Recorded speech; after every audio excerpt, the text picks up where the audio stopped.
Hello and welcome to NTD's exclusive special coverage following the first 2024 GOP primary debate. We'll delve deep into the highlights and lowlights where the GOP hopefuls clashed in a battle of ideas, rhetoric, and vision for the future of our nation. Stay with us as we go beyond the headlines, beyond the sound bites, and bring you an informed and balanced perspective on what transpired tonight. Joining us now, we have Roger L. Simon, director of the Presidential Roller Coaster 2024 on Epoch TV, and columnist for the Epoch Times, Carrie Sheffield, senior policy analyst with Independent Women's Forum, and Doug Billings, host of The Right Side. Carrie, I'd like to start with you. Give us your overall consensus of tonight's debate, highlights and lowlights, in your opinion. Well, the low light was that it was a total split screen moment. For me personally, I chose to log in to watch on Twitter with President Trump and Tucker Carlson, and then you have the rest of the also rans on the other stage, so to speak, at least from his perspective. So that's what made it sort of this really weird kind of dichotomous evening in a way that I've never witnessed as a political observer my whole life. So that's what I thought was really interesting. Just the big takeaway that Trump sees himself as head and shoulders above everybody else. And in terms of the folks who were on the stage, I didn't think that it really moved the needle for anybody. So I don't expect anything to go beyond status quo. I thought it was interesting to watch Mike Pence repeatedly try to go after Vivek Ramaswamy. I think that probably helps Vivek in the sense that Mike Pence isn't doing so popular when you look at how he's doing in the polls. I mean, I like Mike Pence. Anybody on that stage would be light years ahead of the current occupant of the White House. I just nobody really came across as a screen grab moment from my perspective that's going to move the needle beyond the trajectories currently. I did think that Vivek had some great moments. And I thought that Ron DeSantis, he needed to really punch above where he is currently, and I just don't think he got there. Doug, what are your thoughts on that? Vivek, he got a lot of airtime tonight, probably more. I mean, of course, he was number 2 in the polling, therefore he was center stage, so naturally he would get a little bit more. You also had DeSantis, as Carrie mentioned, he didn't seem to take as much initiative as some of the other folks. What was your take? Yeah, I mean, I agree with Carrie on that DeSantis didn't have a knockout night tonight. It wasn't a breakthrough. It was the same old Ron that we've seen, which, you know, he's forceful, he's passionate, he's articulate, but there was no breakthrough for him. Vivek, on the other hand, I got to tell you, I evolved in my thought process with him as the night went on. When he gave his opening statement, I thought, God, this sounds like it was written by a used car salesman. I just didn't think he had a really great opening statement. But as the night went on, I began to be convinced that this guy is talking to Gen Z folks, and he is a youth movement person. We need to keep him in mind, because what we're lacking as conservatives is a succession plan of young people within the conservative movement. And I think for those of us who are of a certain age, I'm the last of the baby boomer generation. Some of us might not greet his delivery with a certain amount of acceptance, but I think he was talking to young people, and I think it will resonate with Gen Z folks throughout the conservative movement and also Gen Z independents. Roger, of course, we want to save your veteran opinion for last. What is your take? Veteran. Anyway, as far as Vivek Ramaswamy is concerned, I am a veteran because I've interviewed him 3 times and made a video with him. So we've gotten to be fairly much friends, and I expected him to be pretty good. I certainly agree with Doug that he kind of blew it on the opening speech, which was boilerplate, to say the least. On the other hand, he did very well, particularly when backing Trump, because the irony is that what the audience wanted to hear was pro-Trump. And the other interesting thing about it, I think, is my wife, in the midst of it, who was paying attention to the Tucker Trump thing, which I was jealous I wasn't doing, and the figure that came out on Truth Social is that they had 75 million people in the first hour. Those are Tucker numbers, and if those numbers are remotely true, then if you did the math, rough math, maybe they had 6 or 7 million people watching the Fox debate. So, this was truly an undercard, as Trump was predicting. The fact that I think Vivek did marginally better. He's been in the conversation for the vice presidential nod for couple months now, really, and that may prove to be that's usually unpredictable. But I think he helped himself in that regard. So we're going to talk about the Trump Tucker event, the counter program to tonight's GOP debate in just a little while. Kerry, I want to get your thoughts. I think, obviously the question loomed large over the debate as to whether or not Trump's absence was going to help him, hurt him, help the other candidates. I was somewhat surprised that it took them a while to invoke former President Trump. Well, I think that was by design by the moderators because they didn't want to emphasize the fact that he had not joined their debate.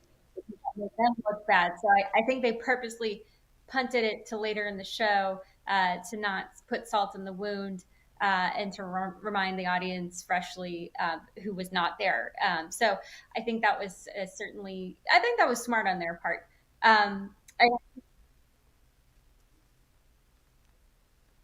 Factor. The same thing is that Trump just does not like Fox, and he has not liked Fox for some time because of the Chris Wallace affair during the previous election, when Wallace wouldn't let him talk about the Hunter Biden laptop, which was a disastrous move on the part of Wallace. It was quite horrible and a low point in American journalism, I thought. And so since then, and then with Tucker being fired by Fox, they've lost popularity with the right greatly. Doug? I think Trump. So it was truly an undercard. Tonight was the undercard event. We all know that. Everybody wanted to be watching Trump. I think that what the candidates do. I think Vivek is the one that survived that question. Clearly, Nikki lost it. Chris Christie, we already knew what he was going to say. If Nikki had any hope of being a cabinet member, she blew it tonight. If she had any hope of being a VP, which would have been a slim to none chance, but Vivek nailed it, calling him the best president in the 21st century. Clearly he's the most substantial president. And I know that there will be people who would say, what about George Washington? What about Abraham Lincoln? I'm not saying he was the best. I'm saying that Trump is the most substantial president this republic has had in modern time for sure, and likely all of history. And the fact that people can't say that, nobody likes Pence. Pence lost it from the beginning. And by the way, I'll say this about Pence, and I might be diverting into another segment of your show here, Steve, but Pence did have precedent to put on hold the election. It was done in the late 1800s. And we could have done it again. And he continually says that we wanted him, or Trump wanted him, to overturn the election. That's a lie. He simply said, let's take a break and recount, and let's get the count right. And there is precedent for that. But I think Vivek won. I think that he came out on top with regards, especially to the Trumpisms that we all wanted to hear. The MAGA movement now is in love with it. If enough people see these clips, and that's the question, if enough people see this, Vivek will overtake DeSantis in the polls. Well, Doug, to your point, I think we agree there. I want to pull up some sound and get everybody's reaction to it. It's SOT 10 on our production side. If we could pull that up and get your reaction on the other end. If former President Trump is convicted in a court of law, would you still support him as your party's choice? Please raise your hand if you would.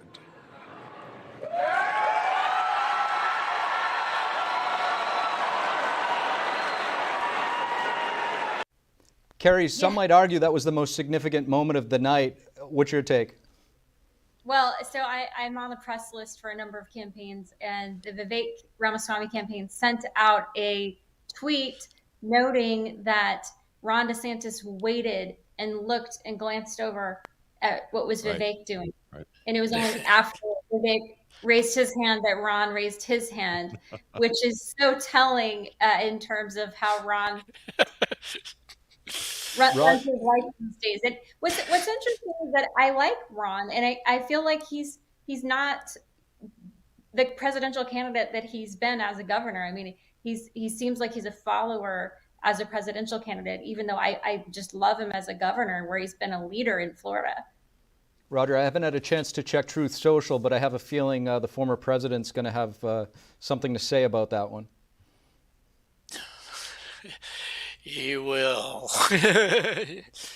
Yeah, no, I don't know if he's going to comment very much on this debate, actually, because it wasn't all that consequential. I think I don't like him beating up on DeSantis that much because I think it's like beating a dead horse. When you're so far ahead, why doesn't he just concentrate on Biden and the awful things that the Republican administration has been doing? I mean, that's what we need to hear from him more than, whether DeSantis is sanctimonious or whatever, epithet he's hurling. Well, you know what? He actually is doing that. Trump is actually. He's actually getting more of that way. Well, if I read correctly, he's actually started a large, substantial advertising by attacking Joe Biden specifically. So I think he is already starting to pivot. And I did watch I went back and forth during the commercial breaks and watched the Twitter and the debate. And he hit Biden a lot. He hit Harris a lot as well. So I think he's already kind of pivoting in that direction. Doug, does that moment kind of sum up DeSantis's night, just sort of the reluctance to jump in? It does. Unfortunately, hit it's right on the head. Yeah, it's very Sorry, bad. Doug, go ahead. Yeah, Kerry hit it right on the head. You saw DeSantis look. Everyone to Vivek's right, as you're looking at everybody to his right, kind of, especially Ron. Look, what am I supposed to? Oh, I guess if Vivek's raising his hand, I'd better do it too. And Vivek went right up, no question, no doubt in his mind. He would support President Trump. You know what Vivek handled beautifully today? The idea that he's 38.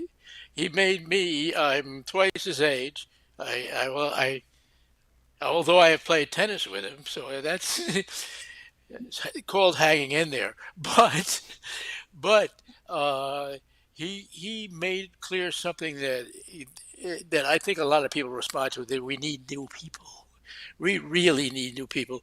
And the other thing that is forgotten in all this is that Thomas Jefferson was, I think, 32 when he wrote the Declaration, and Alexander Hamilton was 21 when he signed the Constitution. So, we have a geezer world by compared to our founders. Well, you know what was so interesting? So I'm a part of the millennial generation. I'm a grandma millennial. I like to joke I'm on the older end, but to see the contrast between Mike Pence and Vivek was, I think, the most fascinating dynamic for me of the night, because it really was this generational struggle. Because Mike Pence was talking about Ronald Reagan, and Vivek was like, you need a new slogan. He's like, you have to be more realistic, that we have a mental health crisis in this country. Not all is well in America. We actually have a crisis of meaning. And I agree with Vivek. As much as I love Ronald Reagan and as much as I honor his legacy, I thought it was so fascinating, this sort of intergenerational struggle.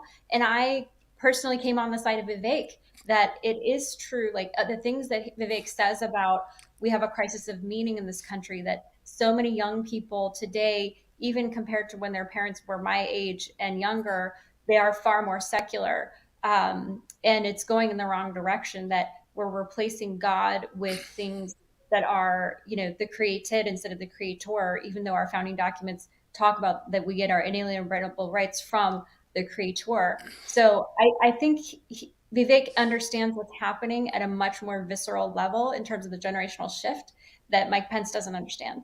We actually have. But Pence is extreme in that way. But I just want to say to you, Steve, you've got a constellation of three people here who absolutely agree with each other. Normally in these shows, you need to get someone who doesn't agree. It's funny to see, but that's, what that tells me is actually when three people who don't know each other agree on something like this, well, maybe we're close to the truth. That's an excellent point, Roger. I do have some sound from an exchange with Vivek and Pence. Let's play that sound. I mean, look, Joe Biden has weakened this country at home and abroad. Now is not the time for on-the-job training. And Doug? Yeah, so what we have in Vivek has now positioned himself to be the image of the founding father, young, youthful, an outsider coming in, an entrepreneur, somebody who's made his way in the real world, exactly what every one of the founding fathers did. They did not have experience in government when they set about creating this great experiment of our republic. They had no experience in any of that. So for Pence, who's been a lifelong politician, and everybody else on the stage who's been these lifelong politicians, to criticize Vivek on this makes no sense. Pence is a loser through and through. He has no chance to win the nomination. He has no chance to extend any kind of role in the cabinet of whoever the next president may be. And Vivek, I think, has now a brilliant position. He's young, he's youthful, he's exactly what, and he says things that we all want to hear. He had a great line with climate change. It's the greatest myth perpetuated upon mankind. The only other thing I could have said was COVID.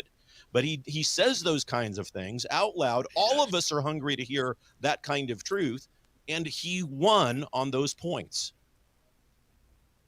Yeah, my only complaint with the climate change thing, which I well know his view on it because I share it, is that I wish he had more time to tell it more clearly and loudly to the audience. Because I think that's one of the things that the world really needs to hear, because it's probably the original hoax before all these other hoaxes. And you know, one of the things I was disappointed that wasn't brought up was Robert F. Kennedy Jr. They could have segued him into this. He is a contender, and he's polling in a significant fashion, and they didn't bring him up. I think that was a mistake. I think he should have been brought up. And from what I'm hearing, I didn't watch it, and I haven't seen it yet. Not even Tucker and Trump mentioned Robert F. Kennedy Jr. So they're I don't know why that is, but not a good move. He's a contender. Okay, well, you want some disagreement? I'm going to disagree with you. I don't like RFK. I like him on COVID. He not everything he says, but I like that he calls out the medical establishment for all of the horrific just shutdowns and the mindless masking and stifling the truth about the origins of COVID. So he's raising a lot of important questions in the Democrat Party. And so I'm glad he's doing that. But the thing is, like on abortion, for example, he said something pro-life, but then his taskmasters were like, oh, no, I didn't mean to say that. And then he completely reversed course to say completely being pro-abortion. And then economically, he's sort of like your traditional big government Democrat, and we just don't need that. Like we're more than 30 trillion. No, wait a minute. No, so I don't think you have to like him. I'm not saying that I like him. I'm not saying that I like him. I'm just saying they didn't bring him up. They didn't bring him up, and it's a mistake not to bring him up. Robert F. Kennedy Jr. is the last. He's the last of the true Democrats. Every other Democrat in the elected class, and this is important to realize for everybody. Every Democrat who's in the elected position that they're not Democrats anymore. They've combined communism and socialism. They are the Commu-Socialist Party. They're not pro-America. They're not pro-life. They are absolutely abjectly opposed to the great republic that we have. So Robert F. I Kennedy want to bring us. I just want to bring us us back. Democrats. I just want to bring us back to the debate for a moment. There were some other significant moments tonight. Ron DeSantis, the governor of Florida, he did have one, and I want to play that sound for you guys. As your president, I will never let the deep state bureaucrats lock you down. You don't take somebody like Fauci and coddle him. You bring Fauci in, you sit him down, and you say, Anthony, you are fired. Kerry, did that resonate? It seemed like it was a canned line. I mean, yes, I agree with it, but I don't think it broke through because here's my take on Ron. His leaked little playbook, I think he was so embarrassed by that leak that it was like he put himself in a box because he was worried if he went too aggressive on anybody on stage, then they would bring up that handbook. So that was part of why I think he boxed himself in. And it seemed like that was like the one line where he felt like he could be aggressive. So it's a good line, but it was obviously so rehearsed that it didn't really land that well for me. You ripped it off from The Apprentice. You can't make a strong, unique, original point by ripping off a line from The Apprentice and saying you're fired. Right. In any case, I think it's old news. We've known for a long time that Fauci had to go, And speaking of that, of course, Bobby Kennedy deserves a lot more credit than anybody for that because his book on Fauci is magnificent. The other thing that I would disagree with Kerry about is that he is not really a traditional Democrat on some of these things, and he's extremely good. 'Cause I did interview him for 5 hours. He is very good on the CIA because he really believes the CIA killed his uncle. And I will tell you something, I used to not believe that, but given the way the world has turned in the last few years, I have to tell my old friend Oliver Stone I forgive him because I think he was right. Kerry, were you surprised at the way Vivek was able to kind of consolidate all of the, the conversation and almost shift a lot of the discussion at the debate? No, I wasn't surprised at all. In fact, full disclosure, I actually put money on Vivek on predicted markets about a month ago. So I like him a lot, and so I was not surprised at all because I just going back to what I was saying earlier, like I think he really is channeling something on a deeper level than the superficial, tip politics. He's tapping into the deep societal loss and yearning that my generation and Gen Z is feeling. And so I think because he understands how deep it is, that's how he's able to pull it, because he speaks with such weight. And all of the other people on stage are career politicians. He's the only one who's not, and that's why I find it so refreshing. I think that's why he's so original. He's what Peter Thiel would call a 0 to 1 play. So he has this amazing book called 0 to 1, which is a 0 to 1 is a truly original person. Most companies are replicating an idea from a 1 to many, and so everybody else on stage was a 1 to many. Vivek is a 0 to 1. Doug, Vivek like that actually, book too. he had a pretty powerful moment. I want to play it. We'll get your reaction on the other side, Doug. All right. Let us be honest as Republicans. I'm the only person on the stage who isn't bought and paid for, so I can say this. The climate change agenda is a hoax. When he basically said that he was the only one on the stage that wasn't bought and paid for, it set the tone for a while and opened it up to other one-liners. Well, you know Yeah, what's interesting about that? There's something I've been thinking about for a long time and actually written about. We were in a terrible situation and a good situation for Vivek and for Trump. Nobody trusts politicians who can't support themselves in their campaigns, because that's what he's saying effectively, that everyone else has to rely on some PAC or other and some rich people who have something that they want out of them. And Trump, presumably, and Vivek, presumably, could do it on their own cash, so they can say whatever they want. Doug? Yeah, Vivek, he's right, of course. In some semblance, everyone on that stage, because they're politicians, because they've accepted money they are bought and sold. Even Ron DeSantis, I liked Ron DeSantis. Early on, I had this dream that DeSantis and Trump would be an invincible team. Trump president, DeSantis VP. But as soon as DeSantis began having lunches and dinners with Dominion people, that all shattered. He is bought and sold. He's bought and sold. Vivek is not.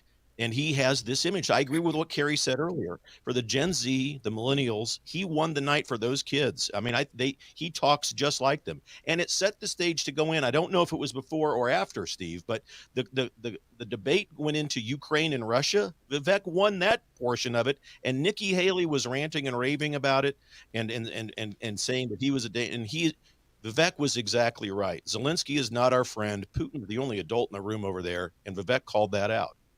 Kerry, I know Vivek might say otherwise, but is he running for VP? I was talking about that.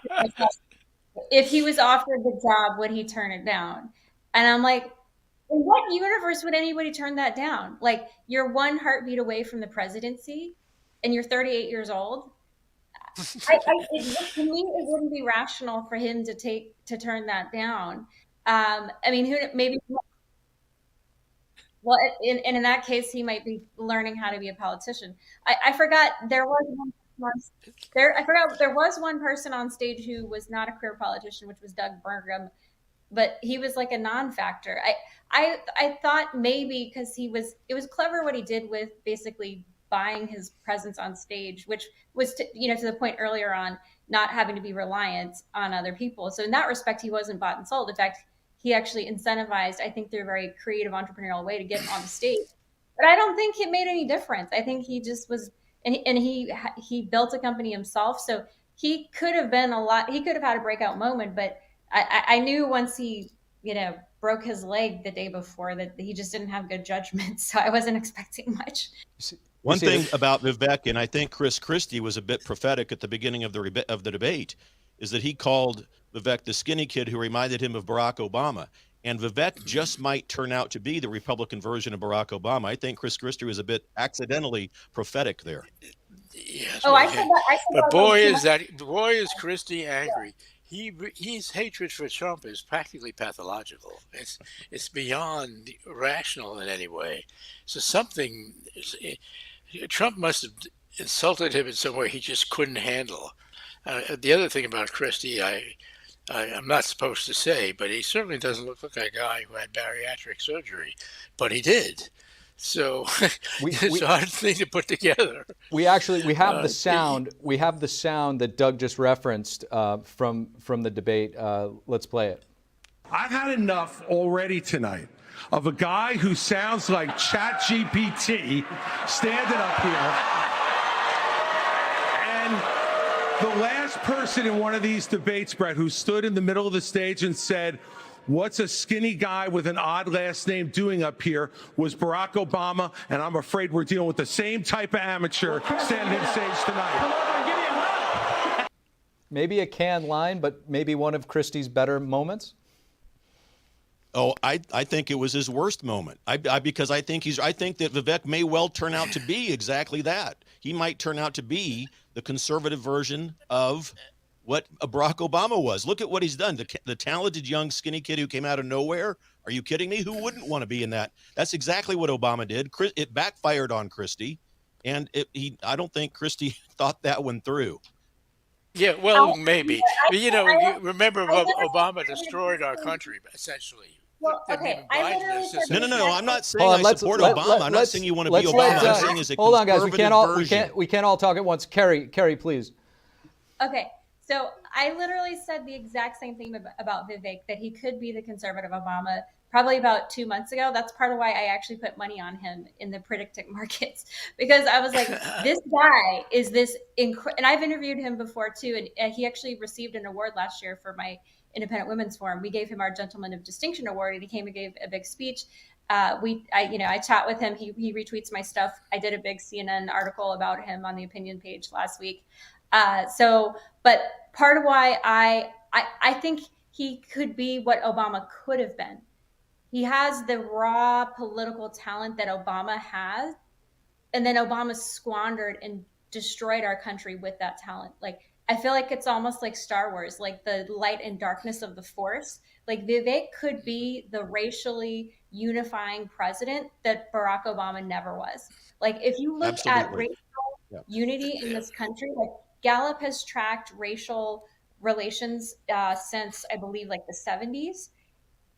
Race relations were pretty good in America until 2015, until Barack Obama took the side of the BLM rioters, destroying billions of dollars of property, and then later on in 2020, murdering and killing dozens of people in the wake of the riots. Where was Barack Obama? He could have put a stop to that with the BLM riots. I personally believe that part of it was that he was channeling basically the spiritual influence of Jeremiah Wright, who was his longtime pastor of Barack Obama.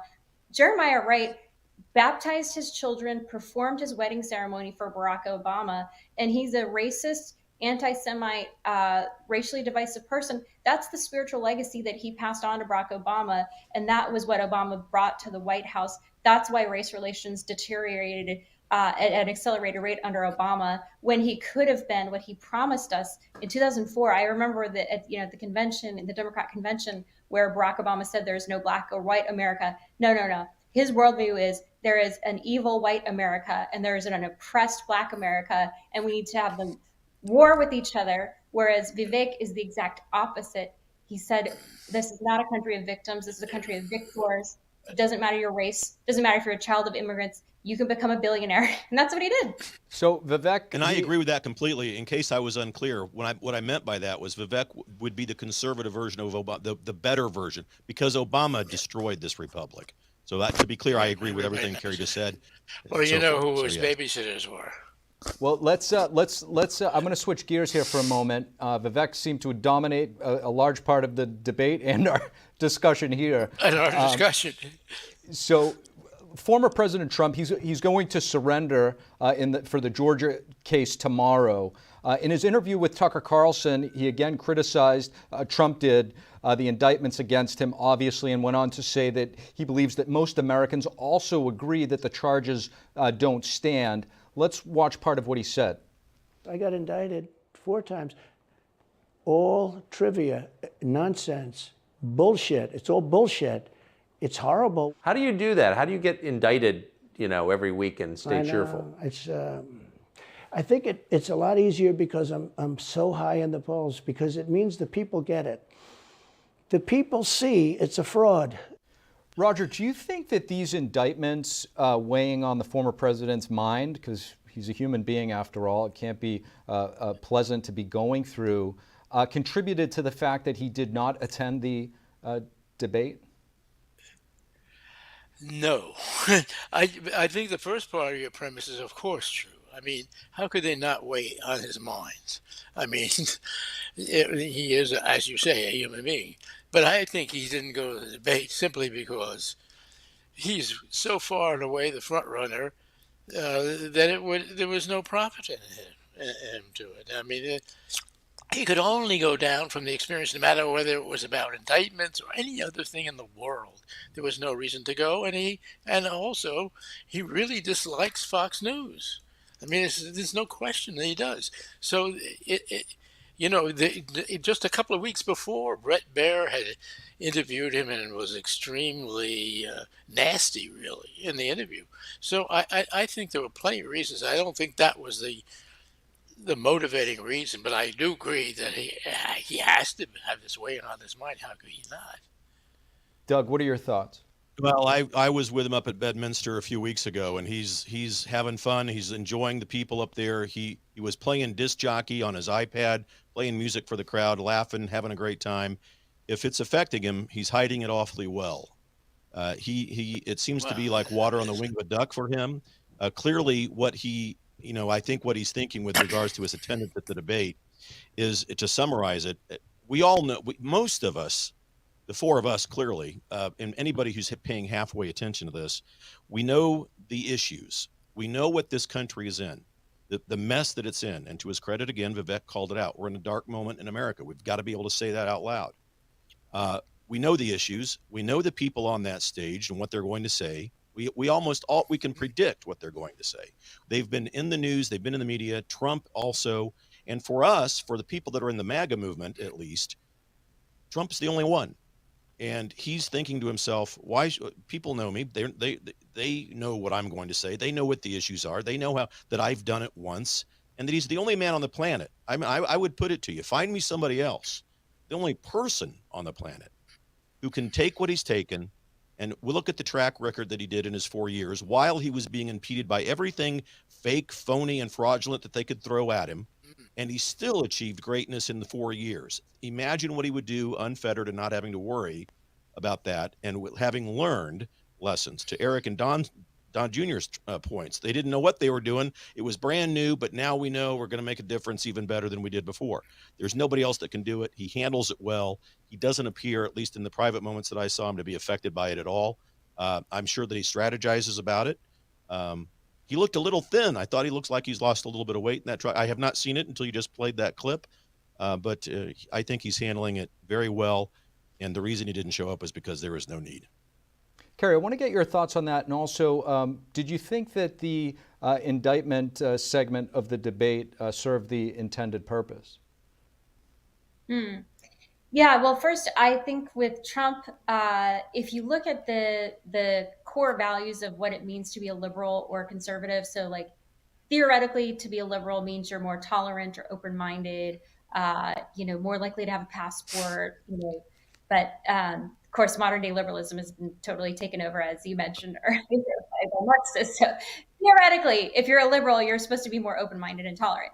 And then if you're conservative, one of your core values is the value of loyalty, that you value loyalty, you value patriotism, you value faith, you value family more than a liberal does. And for conservatives, I think what happened with Trump and the indictments, part of why his approval rating went up, was because it activated that core value of conservatism, which is loyalty. That if you look at the survey data on how conservatives and Republicans view these indictments, overwhelmingly, they believe that it's politically motivated. Because look at the timing of it. How is it so perfectly laid out? I've dealt with some legal issues with my brother and just different family members in court. Things don't line up perfectly with 4 charges, all bing, bing, bing, right? As you're, in the campaign heats up. Like it just seems so flagrantly. And then also to know the double standard in terms of how the charges have been applied to him versus other prior presidents. And then even just the question of whether you can challenge an election, Bush v. Gore, things that Al Gore did, things that Hillary Clinton did. It just could have a chilling effect. So I think that Trump realizes that, and I think that that's part of why he seems to be at peace about it. I think that in terms of the debate question, I think it definitely backfired for Ron to make him look like he was a follower rather than a leader. When asked about unfortunately, we're going to have to wrap here. We're running out of time. Kerry Sheffield, Doug Billings, Roger Simon, thank you so much for joining us with your analysis. We really appreciate it. Thank you, Steve. We'll be back. Thank you. We'll be back in a moment with another panel to discuss. We are being censored. America's news outlets no longer provide the truth. 90% of news outlets in the United States are controlled by 6 corporations. They're not out to tell you the truth of what's happening. They're out to tell you the picture of the world that they represent. The Epoch Times is independent. We're not controlled by any special interest, and we never will be. This is a battle between truth and deceit, a battle between forces that would ensnare this country in ignorance, and between a media that wants to present you with the truth. Subscribe today to our digital edition at theepochtimes.com and join the Americans who are seeking truth and tradition. Read the difference on all your devices. We'd love to have you on board.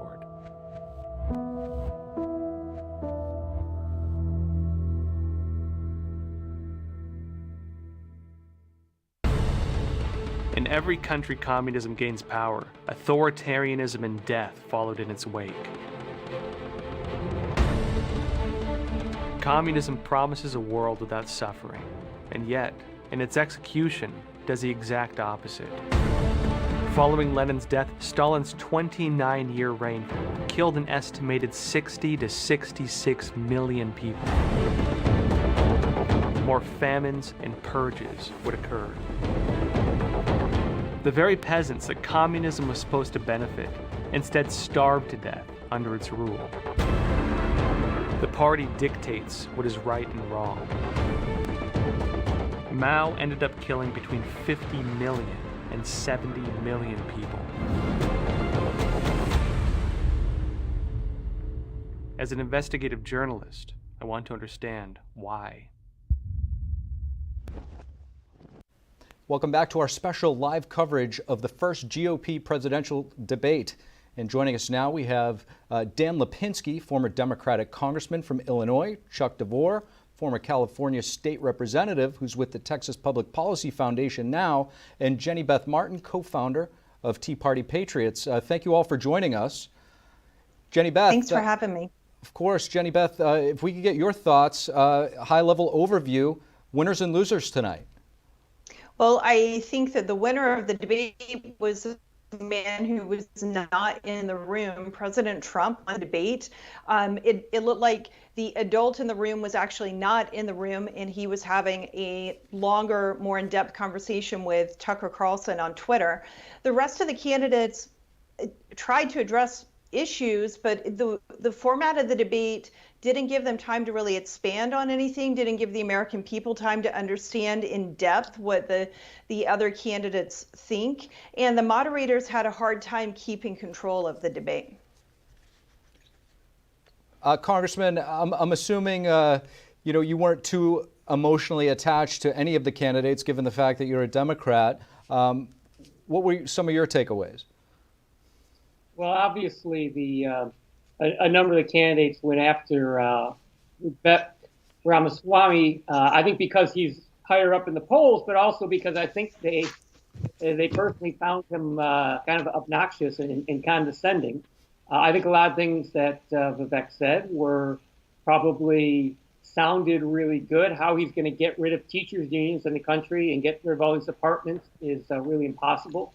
So he said a lot of things that sounded good. I think that's going to appeal to a lot of people. Pence, I thought, came off really well. If you're going to accept the things that he said about Donald Trump, I really liked. I really think Chris Christie is the one who would do the best against Joe Biden or whoever the Democratic presidential candidate is going to be, because he is very good at debating. He's very good at attacking, but he always knows how to come back to talking about his experience in making his case, as he did at the end, comparing himself to Ronald Reagan. I thought Ron DeSantis did a decent job, but he certainly didn't come off as a sort of the front runner, the big candidate in the room. And so those were my general feelings about it. Nikki Haley did. I think she thought she was up and down. She had some good moments also. Chuck DeVore, very curious to get your thoughts. Key takeaways. Yeah, so I think one of the key takeaways is during the debate, what matters is not so much what happens in the moment. It's what people take away in the following days and weeks after the event. And the question that kind of the impression that people are left with is who acted the most presidential? And if you look at, who was making the points and counterpoints and who was attacking and being attacked, what was fascinating to me is the two individuals who probably were acting the most presidential in that they weren't getting into these kind of fist fights or knife fights with each other were Governor Ron DeSantis and Senator Tim Scott, with, I think, an edge to Governor DeSantis. I also think that Donald Trump made a tactical error by not participating because if there were 9 people on that stage rather than 8, given the time constraints, Trump would have absolutely dominated the event. It would have all been about him, and no one else would have been able to get in a word edgewise. And so I think what may happen from this is you might see Vivek Ramaswamy begin to fade. I don't think he had a great night tonight. I don't think he was acting particularly presidential. And I think that what you may see is Governor DeSantis consolidating his position as number 2. Chuck, you bring up a lot of interesting points. Speaking of, strategy and tactics here, we are in a primary. It's not a general. The dynamic is different.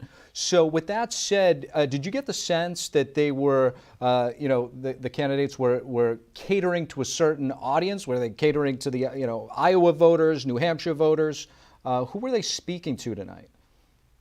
Yeah, that's a great question because, of course, there are several different constituencies that they're trying to reach, not only regional constituencies and voting constituencies and certainly even generational. You saw Vivek, of course, do that with an appeal to his youth. You saw Vice President Pence respond with an appeal to, age and wisdom, if you will. So you saw that sort of back and forth. I think another element, of course, are the pundits, the people like us who comment on these sorts of things, the media. What is the takeaway going to be tomorrow? What sort of headlines are we going to read? And so you have a multitude of audiences with this sort of debating format. And I think you're absolutely right that there was probably a bit of tactics and strategy involved in the sort of messaging and the sort of things that they were hoping to come away with. Jenny Beth, I want to get your thoughts. Do you think that any of the candidates resonated with, I guess you would say the MAGA base? Well, I think that the MAGA base probably at some point is going to go and watch the interview with with Trump on Twitter. So I also think that if you have not backed off of supporting President Trump at this point, I don't see his base saying, oh, I'm going to wake up tomorrow morning and decide after the Russia, and all of the attacks on him as president, and impeachment 1 and impeachment 2 and indictment 1, indictment 2, indictment 3, indictment 4, that all of a sudden after this debate, oh, now I'm backing off of Trump. I just don't see that happening. I think that when I heard President or Vice President Pence talking about the Trump-Pence administration, I think people are probably, especially Trump's base, are looking at that and going, why would I want the generic when I can have the name brand and the name brand is on the ballot? So I don't see that that's going to pull people away from his base. I think that the candidates did talk about issues that the Republican Party cares about, and issues in a way that differentiates the Republican side from what we're seeing out of the Biden administration and the Biden White House. And I think that that is good for America, for us to be having that comparison between this set of ideas versus what we have right now in the White House. So, Congressman, people are very polarized today when it comes to not just Trump, but frankly, with politics on both sides of the aisle. And Trump today notably did not rule out the possibility for open conflicts in our country, civil war, actually. Let's take a look at what he said. So do you think it's possible that there's open conflict? We seem to be moving towards something. I don't know, because I don't know what it, I can say this. There's a level of passion that I've never seen. There's a level of hatred that I've never seen, and that's probably a bad combination. Congressman, are you concerned about potential unrest in our country, and what's really leading to all of this polarization, in your opinion? Well, I'm sorry, I couldn't hear on there what former President Trump said, but let me say this. As a Democrat, the Democratic Party, the best thing it has had going for it since 2017 has been Donald J. Trump. Donald J. Trump is the reason why Democrats picked up seats in 2018, picked up the majority, picked up the White House in 2020, in the Senate. That was Trump. Republicans should have done much better in 2022. And I think it continues to be the best thing Democrats have going for them, because Democrats could just point to Donald Trump, and Joe Biden has done it, is scare people about Donald Trump. I think Donald Trump is the biggest weight on the Republican Party right now. If he's not the candidate, then I think he's going to sink whoever the Republican nominee is. And can he beat Biden? Yeah, potentially. But I think in the Republican Party, Trump support, his solid base amongst the Republican primary voters, is about 25 to 30%. There are still a good number of Republican primary voters who would go for somebody else. I think this is a mistake. I agree with Chuck. I agree with a lot of Chuck's analysis of the debate tonight. And I think Trump skipping the debate tonight, he would have dominated it by his personality. And so I think it was a mistake for him. We'll see if he keeps this up. But I'm not sure anyone gets a real bump out of this tonight. But I think the thing that stood out to me, Chris Christie's comment about Vivek sounded like Barack Obama. That's exactly what I said when Vivek made that comment about the funny sounding name and everything else how he described himself. I think he's a cross between Barack Obama and Andrew Yang. We're going to pull up a poll here, national average of polls with Trump in a commanding lead, Chuck. To the former congressman's point, I guess, Trump's rationale for not showing up is he didn't want to take incoming from, you see, the 0.7, not even a 1%er, or a 3.3 from Chris Christie. Christie, very talented orator and debater. I guess you don't necessarily agree with that assessment. Well, I don't. I mean, first of all, we have to take the numbers that we're seeing on Twitter with a grain of salt. You have to understand that while I use Twitter, I mean, I signed up for it when I was in the legislature within months of its creation, didn't know what to do with it for a few months, but I started live tweeting from the floor of the assembly, and it was a good communications tool for me. But that said, I think something less than 15% of Americans even use the app. And so, you know, fine, you're on Twitter and you got all these views. How many of them are bots? I don't know. But that's part of the business model of Twitter and Meta and these other platforms. So certainly a debate on a national cable television program is a little more conventional. You're going to reach probably an older audience, an audience that is more prone to voting. And again, I think it was a tactical error. You may see Trump reevaluate as time goes on. Now, the problem is, as he reevaluates, is we're going to probably have a smaller field. It's not going to be 8 people anymore plus Trump. It's probably going to be 5 people or 4 people plus Trump, because these other candidates are going to run out of money and they're going to have to close their campaign doors. And then what will happen is it's going to be a little more difficult, not impossible, of course, because Trump is a dominating figure, but it will be a little more difficult for him to dominate a debate stage if he only has 3 or 4 opponents, as opposed to if he has 8 people plus Trump. Jenny Beth, I want to get your thoughts on some policy issues here. You know, the issue of abortion is a very sticky one for Republicans to navigate. You could kind of see that in the discussion today. It was a contentious issue as well. I'm going to play sound 9 here from Nikki Haley. And to be honest with you, Nikki, you're my friend, but consensus is the opposite of leadership. But when you're talking about a federal ban, be honest with the American people. We haven't had 45 pro-life senators in over 100 years, so no Republican president can ban abortions any more than a Democrat president could ban all those state laws. Don't make women feel like they have to decide on this issue when you know we don't have 60 Senate votes in the House.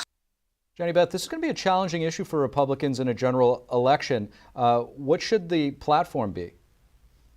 Well, I think that the way that Nikki Haley was handling the questions, she's appealing to women, and she was the only woman on the stage.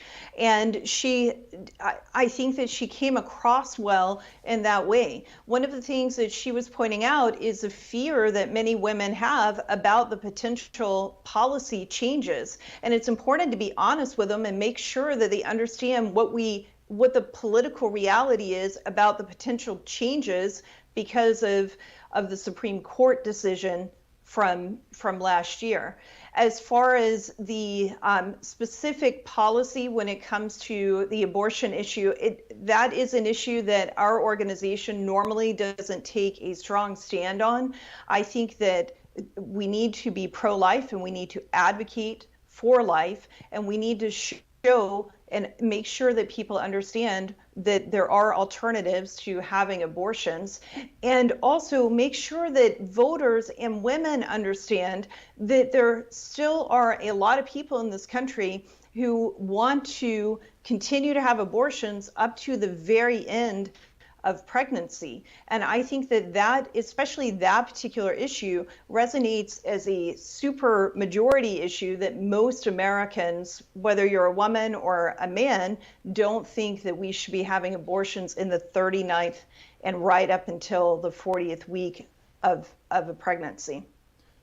Congressman Lipinski, are Democrats, or not all Democrats, but some that are for, like Jenny Beth said, abortion to very late stages in pregnancy, is that a little bit extreme in your opinion? Where should Democrats be on the issue? Well, I lost my seat in the House after 16 years in a Democratic primary because I was pro-life and unabashedly pro-life. And I appreciate the direction Nikki Haley was going with her answer, but I think that anyone who's pro-life, and I wrote this about a year ago in an article where I said I think there should be right now the pro-life movement should support a federal ban at 15 weeks. The states can do a ban in an earlier time, but I think that Republican voters will be looking for a presidential candidate who at least is going to say that and not run away from this being a issue that the federal government can and should act on. But look, it's clear there's not going to be a abortion ban. I mean, right now they're on to vote for 15 weeks. But I think something that could be leadership towards. I think Mike Pence did a very good job of appealing to evangelical Christian voters, which are going to be very important in Iowa. Mike Pence and Tim Scott. Tim Scott, I really like Tim. I served with Tim. I think he. I wish he would have come out and been a little stronger tonight. Maybe he's waiting for his moment later. But he was the other candidate who was really appealing to the evangelical Christian voters who, again, they're really important in Iowa. And Iowa, as we all know, is going to be critically important in narrowing down the field. Chuck, you could touch on the abortion issue. Definitely want to get your thoughts, but also if you could, share with us what you thought about the candidates' discussion on Ukraine. Yeah, so first of all, I think that Congressman Lipinski is completely correct, and you began to see some discussion among the candidates about setting kind of a minimum national standard at 15 weeks, and also focusing on where the Democrats are today, mostly, right, with allowing abortion on demand up until the moment of birth, and how vast majorities of Americans are terribly uncomfortable with that on both sides of the aisle.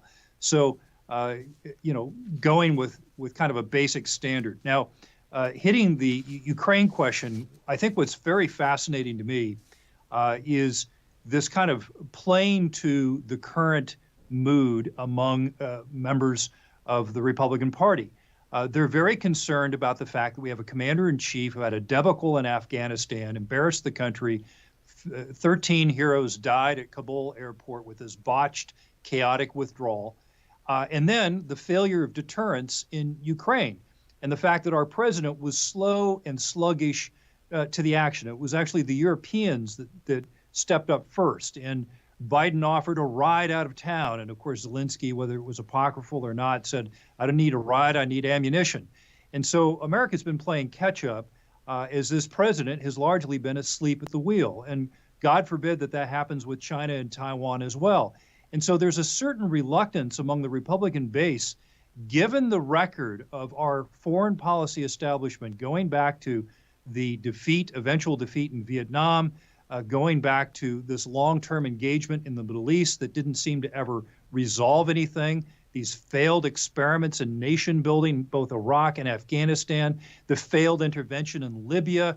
These are things, by the way, that I sounded the alarm about 10 and 15 years ago when I was in the legislature and when I ran for the U.S. Senate in California in 2010. And even back then, I was accused of being weak on the war on terror. And I kept trying to refocus people, saying the existential threat to this country comes from the People's Republic of China, not the Taliban, that don't have an industrial base, they don't have a weapons of mass destruction program, et cetera. So I think a lot of the reluctance over Ukraine comes from this hesitation based on the really poor track record. And I think that Ambassador Haley provided some clarity, as did former Governor Chris Christie. But the base doesn't really want to hear it right now. So it's just where we are at the moment. The party of Ronald Reagan is kind of shifting back a little bit, I think, at this point in time, to a more isolationist stance. Chuck DeVore, Jenny Beth Martin, former Congressman Dan Lipinski, thank you so much for joining us and sharing your perspective. Unfortunately, we're out of time. Thanks for having me. Thank you. And this concludes our special coverage of the first GOP primary debate of the 2024 presidential race. Thanks to all of our special guests who provided informed perspective throughout our coverage. We hope you've gained a deeper understanding of the candidates' positions, the dynamics at play, and the potential impact on the road ahead. Be sure to stay locked into the Epoch Times and NTD for all of the latest in the 2024 road to the White House. Thank you for joining us, and until next time, stay informed and continue to seek the truth. Good night.